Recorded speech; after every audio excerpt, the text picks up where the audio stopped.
Hi, if you are a K through 12 teacher and you're looking at transitioning out of teaching and into, the corporate world of work, and you're struggling to figure out like how you're going to translate your skills, you're in the right place. Hi, my name is Lisa Carter. I'm a job search coach. I work with teachers all the time. Just recently, I was working with the teacher. We were doing a resume review. So I'm going through her resume. She's totally qualified to do the work that she was applying to do. The biggest problem was her resume like just screamed, "I'm a teacher," right? And so when a recruiter sees that, they're going to look at that resume and think, "Oh, she's a teacher," right? But they're not going to think, "Oh, wow, she'd make a great, corporate trainer," which was the job that she was applying for.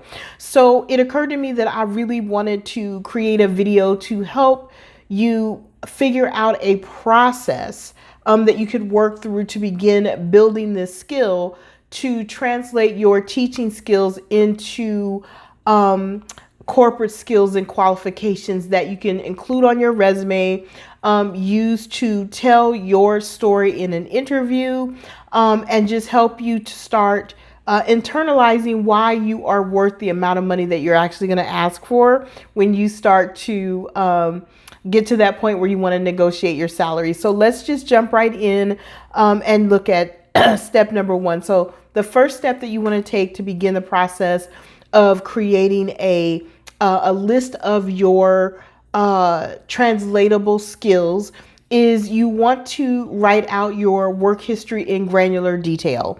So if you were working on a project, if you have a side hustle, if you have volunteer experience and every job, I want you to write down the title that you held under each of those like little buckets, and then I want you to write out in granular detail what you did for each one.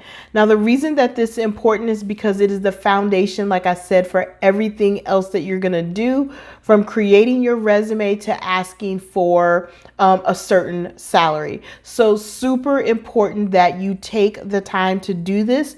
Don't rush this. Don't try to do it in a day. Take a week. Heck, if you need to, take 2 weeks, but really take the time to, like I said, write down in granular detail every single thing you did, whether it was as a volunteer on a job, on a side hustle, or, working a project. Step number 2, this is also very important and very key, is that you choose a specific job title, number 1, and then set time aside every evening, 15-20 minutes. Go on to LinkedIn, Indeed.com, ZipRecruiter, wherever you like to go and find job leads. Pull up job leads for that job title and just read them. That's all you have to do for now. 15 to 20 minutes every day, 5 days a week. Just read the job leads. That's it. Now, step number 3 is where doing step number 1 and step number 2 are really going to come in handy. So your third step is, now that you are very clear and have brought to the front of your mind all of the things you've done in terms of your work history going back 10 years, and now that you're clear about the job title and what the employers generally are looking for people who do that type of work, now all you need to do is begin to identify where your skills and qualifications intersect with what the employer is looking for, and then begin to write that out in plain English on a separate list. That is step number 3. Now that you have this list of qualifications that you have that an employer is already looking for, your fourth step is to go through those and start to translate the language. Now, what I mean by that is, as a teacher, you use certain language. Let's say you were applying for a corporate training job. You're going to do the same skills, but you're going to use different language. So, for example, as a teacher, you might say that you develop curriculum based on the needs of your students. In corporate America, you're not going to say that. in corporate America, you're going to say that you develop curriculum based on the needs of learners. So you might be saying to yourself, Lisa, seriously, student, learner, what's the big difference? The big difference is that in the corporate world, we don't call our learners students, we call our learners learners, right? So for a recruiter, they want to see language that they're familiar with. So just go ahead, take that, your list of qualifications, and begin to go through and translate teacher language into corporate America language. And you know what that is because you chose one job title and you looked up the job leads for that job title, and now you're familiar with not only the qualifications but the language that the employer is going to use. And by the way, you're also going to start using that language. And you also, and I didn't mention this earlier, but you also are now, whether you know it or not, you're familiar with the keywords that you're going to need to use on your resume. That is really important because keywords are the things that recruiters type into their computers to find resumes of people who are at least potentially qualified to do the work that they are looking to hire for. Now that you're at this point, you are ready to go. You can just take those translated skills and put them on your resume. But wait, my hope is that you will give me an opportunity to show you how to take those translated skills that an employer is going to look at and say, oh yeah, they're qualified, and turn those into what I call results-oriented qualification statements.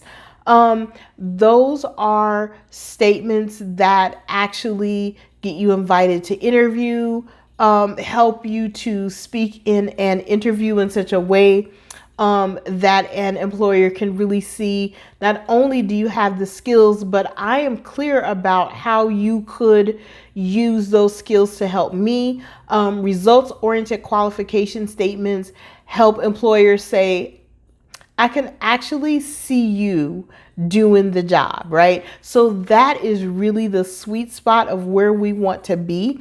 So the way that you create your results-oriented qualification statements is you're basically going to take your translated list of skills and qualifications, and for each of those statements, you're going to figure out how you can edit those so that they show that you got a result. So for instance, let's say that you, like I said, are able to develop curriculum based on the needs of your learners. Let's make that a results-oriented qualification statement by saying something like, you developed XYZ curriculum for learners, resulting in their ability to score in the 90th percentile on a skills exam, right? So basically what you've done is you've taken like just a basic, oh, I'm qualified, and you've actually drawn a picture where they can see you really making a difference on their team. So results-oriented qualifications really are where you go in, excuse me, and you begin to quantify your skills.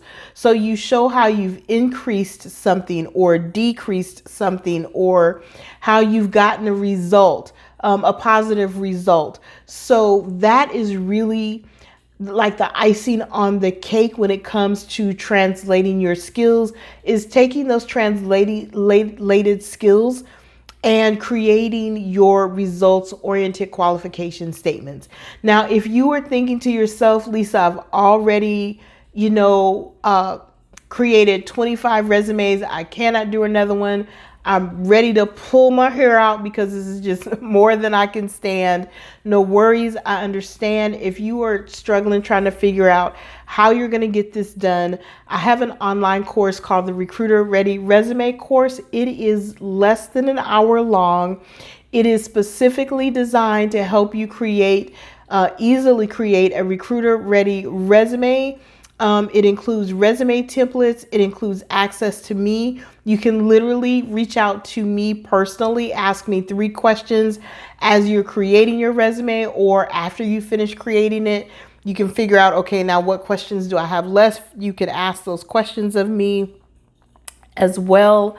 What else? Oh, there's also a bonus part of that online course where I show you how to create not just your LinkedIn profile, but create it in such a way that when a recruiter goes into their system, puts in keywords and are trying to pull up candidates on LinkedIn, you position yourself to be one of those candidates who's positioned to be pulled up in a recruiter search. So if that sounds interesting to you, please go ahead, click on the link, check out our course. It's amazing. I hope this video, the 5 steps that I share with you, are really going to help you get started. Again, my name is Lisa Carter. I'm with the Recruiter Ready Career Services, and I hope to see you in my next video. Thank you so much.